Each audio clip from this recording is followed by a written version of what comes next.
છેતરપિંડીના કેસમાં નાસ્તા ફરતા આરોપી મહંત રામદાસ બાપુની ધરપકડ કરવામાં આવી છે। સુરેન્દ્રનગરના થાન પોલીસ સ્ટેશનમાંથી નાસી છૂટ્યા હતા।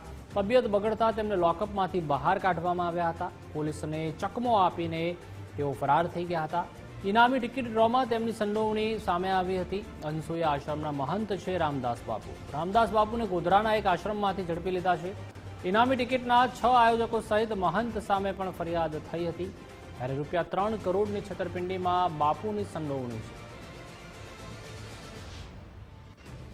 18/1 રોજ 3 આરોપીઓ પકડાયેલા અને તારીખ 22/1 સુધીના રિમાન્ડ પર હતા।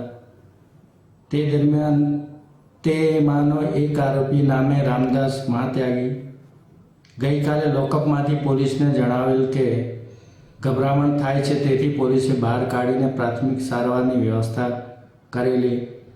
ત્યાર પછી આરોપી નજર ચૂકવીને ભાગી ગયેલો, જેને પકડવા માટે પોલીસની અલગ અલગ ટીમો બનાવીને સીસીટીવી ચેક કરવામાં આવેલા તેમજ મોબાઈલ લોકેશન્સ અને હ્યુમન ઇન્ટેલિજન્સ દ્વારા માહિતી મેળવીને થાનગઢ પોલીસ દ્વારા ઝડપી પાડવામાં આવેલ છે અને આગળની તપાસની કાર્યવાહી ચાલુમાં છે।